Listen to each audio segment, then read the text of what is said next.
Mengejutkan, peringatan Mahathir, jebakan Cina. Luhut malah tegaskan, kirim pesan untuk yang nyinyir kepada Cina. Mahathir bin Muhammad yang mundur sebagai PM Malaysia pada Februari lalu pernah memberi peringatan keras bagi negara manapun yang berhutang ke Cina. Bagi Mahathir, utang dari Cina adalah jebakan. Saat Mahathir masih menjabat sebagai Perdana Menteri PM Malaysia, dia berujar, jika tak bisa melunasinya, maka negara pengutang akan berada di bawah kontrol Cina. Waktu itu, Malaysia di bawah kontrol Cina karena pemerintahan Najib Razak mengambil pinjaman ke negeri tirai bambu, namun tidak bisa dilunasi, malah dikorupsi. Hal ini membuat Mahathir harus pergi jauh-jauh ke Jepang untuk berhutang. Gali lubang, tutup lubang. Utangan dari Jepang itu untuk melunasi utang Malaysia ke Cina. Mengutip dari kontan.co.id, Selasa, 19 Maret 2019 lalu, Mahathir melontarkan peringatan ini lantaran Filipina ia sebut sedang mendapat gelontoran dana dari investor asal Cina. Mahathir memperingatkan agar Filipina berhati-hati mengenai potensi jebakan yang bisa menimpa mereka jika tak bisa melunasi pinjaman layaknya Malaysia. Cina sedang menjajah negara-negara yang lebih kecil dengan meminjamkan sejumlah besar uang yang tidak akan sanggup mereka bayar. Apakah Indonesia akan sanggup bayar? Tahun 2018, bahkan negara ini sudah dituduh memanfaatkan pinjaman besar-besaran agar dapat merebut aset dan membangun pangkalan militer di negara-negara kecil dunia ketiga. Negara-negara berkembang mulai dari Pakistan hingga Djibouti, dari Maladewa hingga Fiji, semua berhutang besar ke Cina. Bukan sekedar perkiraan, dilansir dari The Sun, nyatanya memang sudah ada negara yang menunggak hutang. Negara ini juga dipaksa untuk menyerahkan kendali aset negaranya, atau harus mengizinkan Cina untuk mempunyai pangkalan militer di negara tersebut. Salah satu yang harus menanggung konsesi ini adalah Sri Lanka. Tahun 2017, Sri Lanka menyerahkan pelabuhan ke perusahaan-perusahaan yang dimiliki oleh pemerintahan Cina dengan sewa 99 tahun.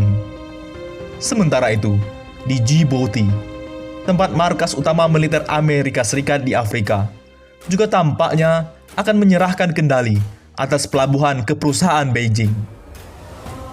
Maret 2018 lalu, mantan Menteri Luar Negeri Amerika Serikat, Rex Tillerson, mengatakan bahwa Beijing melakukan praktik peminjaman predator dan transaksi korup untuk menjadikan negara-negara kecil terbelit hutang untuk kemudian melemahkan kedaulatan mereka. Jangan sampai Indonesia begitu. Diplomasi jebakan utang ini bahkan telah meluas hingga ke Pasifik.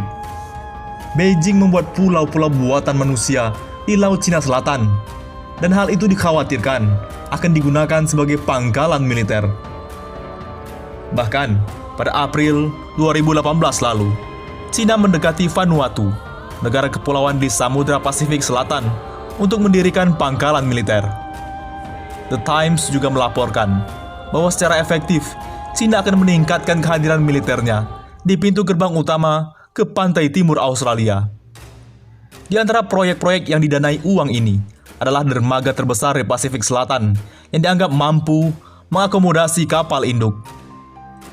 Lembaga think tank Lotte Institute Sydney yang telah memantau secara dekat kegiatan-kegiatan Cina di Pasifik memperkirakan Beijing telah menggelontorkan hampir 1,4 miliar pound sterling atau setara dengan 27 triliun rupiah ke negara-negara Pasifik sejak 2006.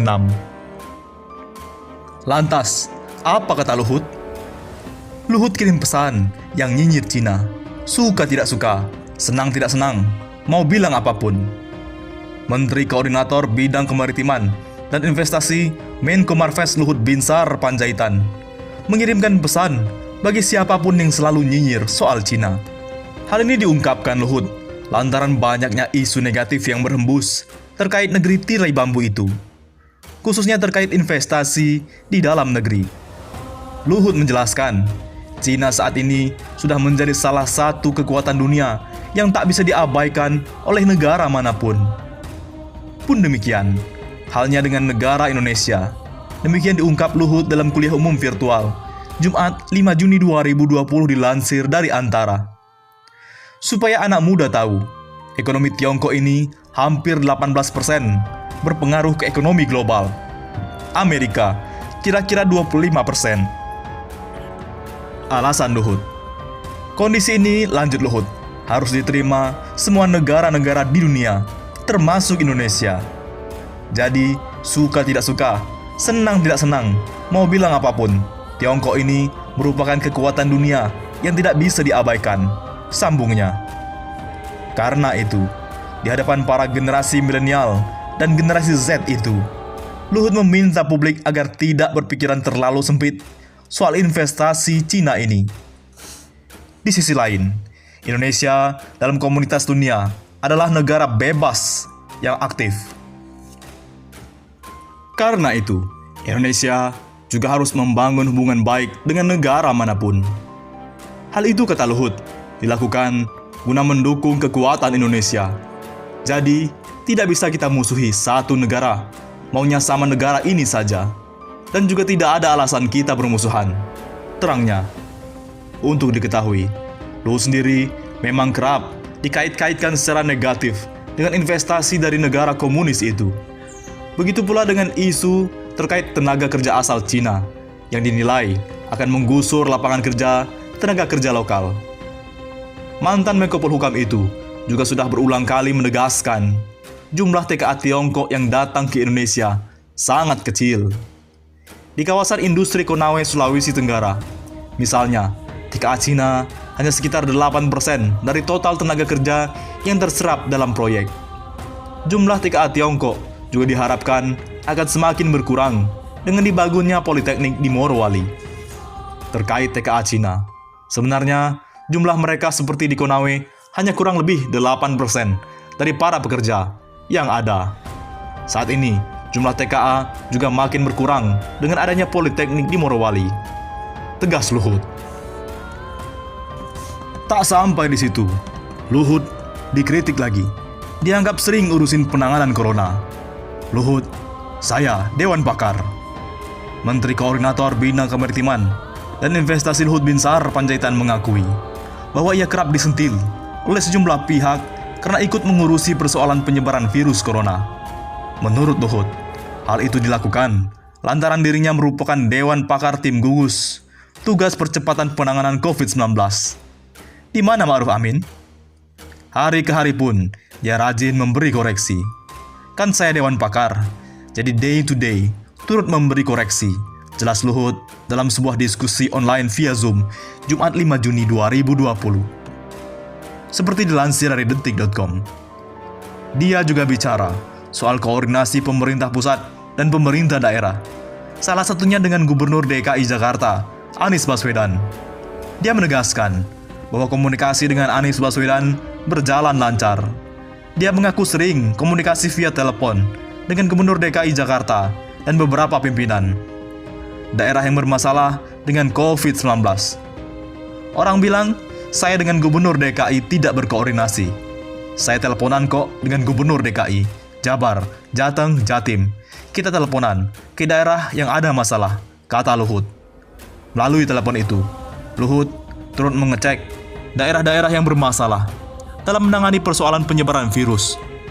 Menurut dia, saat ini pemerintah terus menekan angka kasus COVID-19 sembari menyusun protokol pelaksanaan masa normal atau alias new normal. Berdasarkan rancangan pemulihan ekonomi pemerintah, Luhut menjelaskan ada 3 tahap yang akan ditempuh. Tahap pertama adalah before exit strategy atau sebelum pemulihan dijalankan.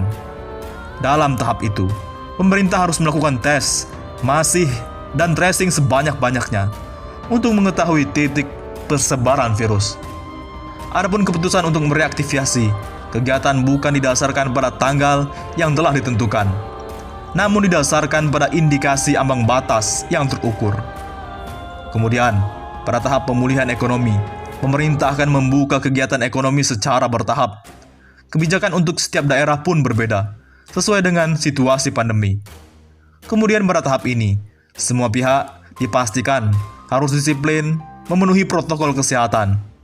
Poin ini tutur Luhut, penting, menjadi perhatian karena akan menentukan perkembangan penyebaran virus corona.